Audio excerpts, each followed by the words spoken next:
Assalamualaikum warahmatullahi wabarakatuh. Selamat datang dalam kuliah bersama dengan saya Yudi Andoni. Kali ini kita akan memberikan sebuah materi pada mata kuliah audiovisual. Mata kuliah audiovisual ini merupakan salah satu mata kuliah yang wajib yang ditawarkan oleh Fakultas Ilmu Budaya Universitas Andalas. Nah, mata kuliah audiovisual ini merupakan sebuah mata kuliah yang memang dirancang sebagai sebuah kompetensi dasar yang dimiliki oleh mahasiswa lulusan dari Fakultas Ilmu Budaya nantinya. Nah, dasar dari keberadaan mata kuliah ini adalah bahwa sekarang manusia atau masyarakat hidup dalam dunia audio dan visual. Artinya orang sekarang sangat kuat dengan tradisi audiovisual, terutama visual ya. Kita lihat ada banyak sekali platform media digital yang berbasis pada audiovisual. Kita katakanlah misalnya YouTube, kemudian ada apa lagi ya, snack video, ada Instagram, ada Facebook juga yang lama gitu ya. Nah, TikTok gitu. Nah, jadi audiovisual ini memang kita rancang di fakultas adalah untuk memberikan semacam pengalaman kepada mahasiswa untuk bisa mengekspresikan kemampuan-kemampuan mereka di dalam bidang audiovisual. Dalam artian mereka bisa saja fokus pada produksi-produksi audio, menjadi membuat semacam podcast di berbagai platform radio online atau visual dalam bentuk misalnya mereka melakukan pemotretan, fotografi ya, atau audiovisual, mereka membuat produksi-produksi video-video pendek untuk kepentingan keilmuan tentunya. Nah, audiovisual ini memang memberikan pengalaman yang seperti itu, mendorong mahasiswa, men-trigger mereka untuk memproduksi audio-visual singkat, audio-visual yang sifatnya ekspresi-ekspresi, tetapi bukan ekspresi emosional, tapi ekspresi-ekspresi keilmuan. Nah, inilah dasar dari keberadaan mata kuliah audiovisual ini di Fakultas Ilmu Budaya Universitas Andalas. Nah, mata kuliah ini tujuannya 3, jadi hanya sederhana saja. Yang pertama adalah mengenalkan dunia audiovisual, artinya mengenalkan dunia audio dalam artian suara ya. Bisa jadi mahasiswanya belajar tentang bagaimana menjadi pembawa acara gitu ya, atau membuat nanti mereka sebuah podcast ya. Ada banyak sekali platform audio di luar sana, platform digital, audio digital, membuat semacam radio online sendiri, dan begitu banyak dan begitu ramai hari ini dunia seperti itu. Nah, kita juga tahu bahwa dunia audio itu justru artinya orang mengatakan bahwa audio sekarang itu atau kayak radio seakan-akan sesuatu yang sudah mulai ditinggalkan, padahal tidak juga. Kita tahu bahwa ada banyak platform digital, audio digital yang saat ini luar biasa banyaknya ya, yang dimana kita bisa bercerita dengan teman ya, dengan mengandalkan suara, kemudian berbagi ya. Ada banyak sekali platform-platform digital dalam dunia audio ini.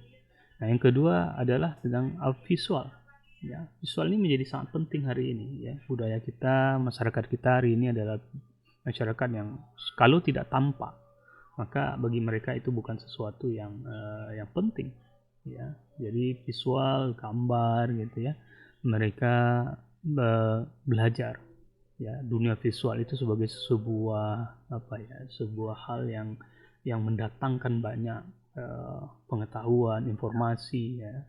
Jadi dengan ada orang bilang bahwa dunia visual itu adalah dunia dengan ribuan kata-kata bisa terungkap pada satu gambar, atau dunia audiovisual dalam artian dunia video ya. Sekarang ini di mana-mana orang ingin bikin video, orang ingin bikin semacam self performance, tampilan pribadi. Ini adalah eranya orang ingin menampilkan dirinya yang utuh secara audiovisual, ya. Maka kita ingin mengenalkan dunia audiovisual ini, tetapi bukan untuk mendorong mahasiswa memproduksi video-video yang sifatnya self performance, tetapi sebuah video-video yang bisa yang bisa memberikan semacam pencerahan kepada masyarakat. Nah, bagaimana kemudian ini dikaitkan dengan latar belakang mahasiswa yang mengambil mata kuliah ini, yaitu mahasiswa sejarah. Nah, tentu kita melihat selain dari mengenalkan dunia audiovisual itu sebagai sebuah realitas hari ini, kita juga tahu bahwa dunia audiovisual itu sesungguhnya sudah sangat lama dan sesungguhnya juga bisa dijadikan sebagai sumber dalam penulisan sejarah atau historiografi. Nah, seperti apa dunia audiovisual dan penggunaannya dalam historiografi ini akan kita coba lihat. Ya, artinya bagaimana foto-foto, film-film, video-video pendek yang diproduksi pada periode-periode jauh pada masa kolonial sampai hari ini bisa digunakan sebagai sebuah sumber penulisan sejarah. Artinya, dalam konteks dunia audiovisual dan penggunaannya dalam penulisan sejarah ada dua hal. Pertama, produk audiovisual ini sebagai sebuah sumber, artinya yang menjadi basis di dalam sebuah penelitian sejarah. Atau yang kedua, bagaimana audiovisual itu kemudian menjadi objek dari kajian sejarah sehingga kemudian menghasilkan historiografi. Nah, ini tujuan perkuliahan secara umum.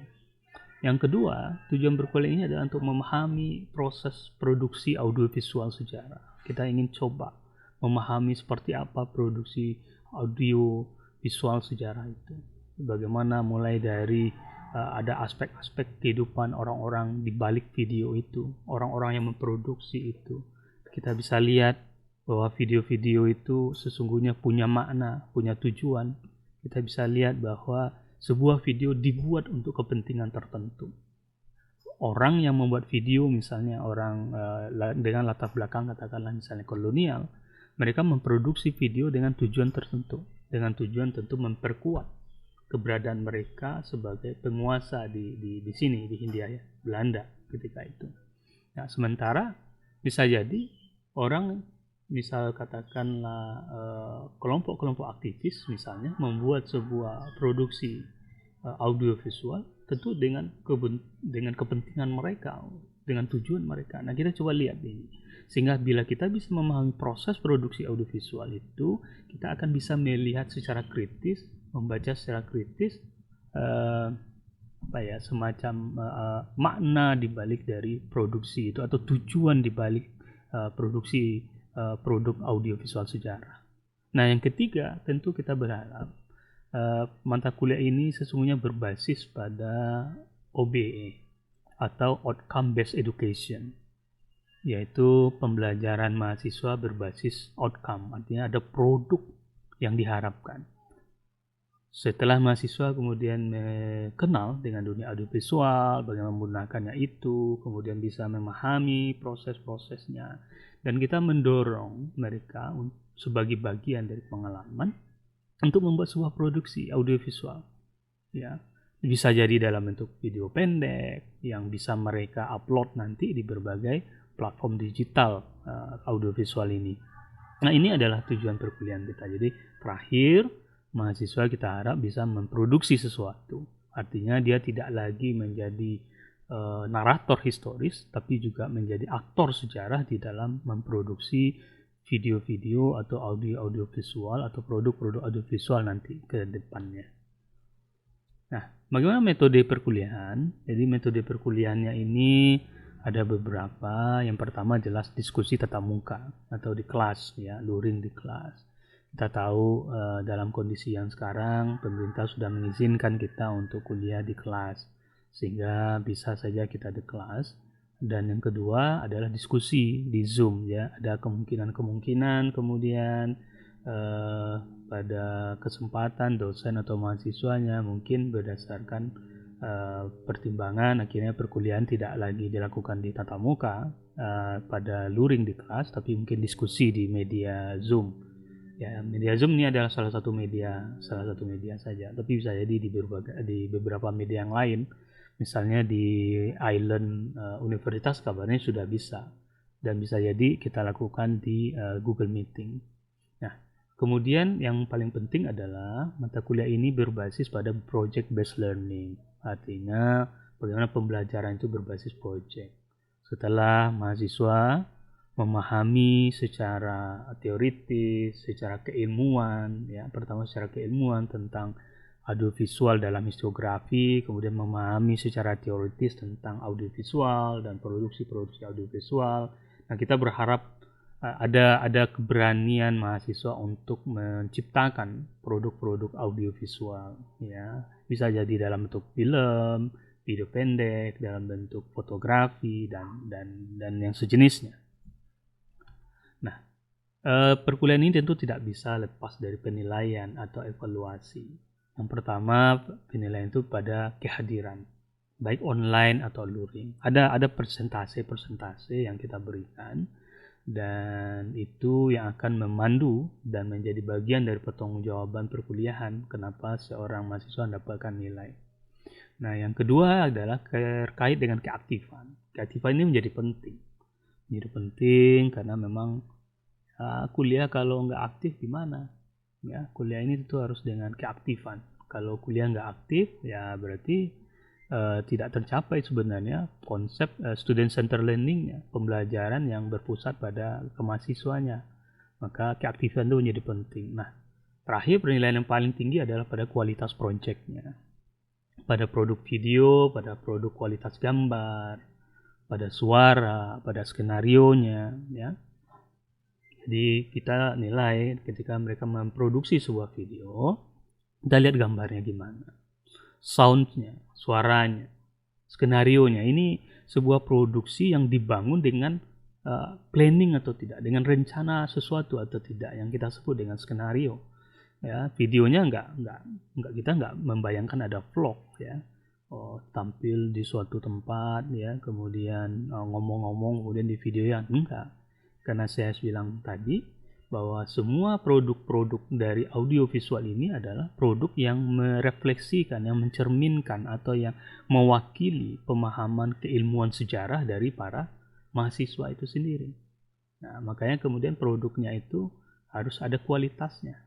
Nah, termasuk juga visual, ada gagasan di sana.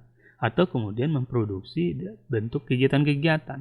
Ya, karena dia berbasis project, maka ini berbasis misalnya mahasiswa melakukan kegiatan, misalnya festival, ya, festival video, film pendek, festival apa gitu, ya. Kemudian membuat pameran, misalnya pameran esai fotografi tentang sejarah kota, tentang tentang arkeologi, tentang kehidupan sehari-hari dan seterusnya. Ya, jadi ini adalah bagian dari penilaian perkuliahan kita. Nah, tugas. Nah, jadi perkuliahan kita tidak bisa dilepaskan dari sebuah proses pemberian pengetahuan dan pemberian pengalaman. Nah, pengalaman itu bisa dilakukan dalam bentuk penugasan. Nah, jadi tugas itu pertama kita akan sistem perkuliahannya kita akan memberikan 4 kali materi teoritis, pengetahuan dan teoritis. Dan minggu ke-5 kita berharap bahwa mahasiswanya telah mencoba untuk mempublikasi satu video untuk ditampilkan dalam channel YouTube Sejarawan Bicara. Nah, jadi kita akan membagi kelompok dari mahasiswa yang ambil mata kuliah ini. Nah, mereka kemudian berdiskusi setelah minggu ke-5 berbasis dengan pengetahuan mereka atas video sejarah, pengetahuan sejarah, sehingga nanti mereka memproduksi. Pada minggu ke-5 mereka mempublikasi satu video, jadi satu minggu satu video sampai pertemuan yang ke-7 atau sebelum UTS. Nah, minimal kelompok membuat 7 video layak tayang. Ini penting, 7 layak tayang, ya. Jadi layak tayang itu artinya ada banyak komposisinya, seperti yang kita bilang tadi, kualitas video, suara, ya, kemudian dalam bentuk skenario, apakah ini skenario bagus, dan kemudian tidak plagiat, ya, gambar-gambarnya tidak diplagiasi, karena ini akan berdampak pada YouTube-nya sendiri, gitu. Nah, video ini dibuat berkelompok, satu kelompok 2-3 orang, dan hanya video yang layak tayang yang akan dinilai. Kalau dia nggak tayang, berarti nggak layak untuk nilainya jelek, gitu, ya. Nah, kita menilai, ya, penilaian itu juga, ya, kualitas hanya akan bisa kita dapatkan kalau dinilai secara keluar, artinya tidak dinilai oleh kita yang memproduksi, tapi oleh orang yang melihat, orang yang nonton, ya. Maka dari itu penilaian video akan didasarkan pada komen, like, dan subscribe ke video dan channelnya. Nah, ya, kemana hasil video itu akan dikirim ke email khusus, yaitu email laborsejarah@gmail.com. Nah, jadi ini adalah bentuk dari penugasan dari pertemuan kita. Materinya itu sendiri, jadi kita akan beri kalian materi terkait tentang bahan-bahan perkuliahan, di mana materi ini akan memberi kalian pengetahuan bagaimana audiovisual itu berguna bagi penulisan isografi sesuai dengan tujuan kuliah kita, yaitu pertama kita akan ngasih pertemuan pertama itu arsip audiovisual sebagai sumber sejarah.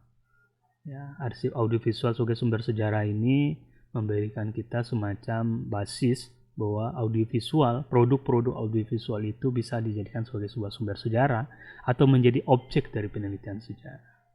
Nah, yang kedua, kita coba melihat sejarah dari keberadaan dunia produk audiovisual, yaitu dunia perfilman nasional, tentang sensor di Indonesia, dan yang terakhir bahannya adalah merancang narasi visual sejarah. Jadi ada satu contoh bagaimana sejarah dapat dijadikan sebagai dasar untuk merancang sebuah semacam sebuah produk sejarah. Nah, jadi nanti ada penugasan bikin skenario pendek dan bikin video pendek sejarah, ya.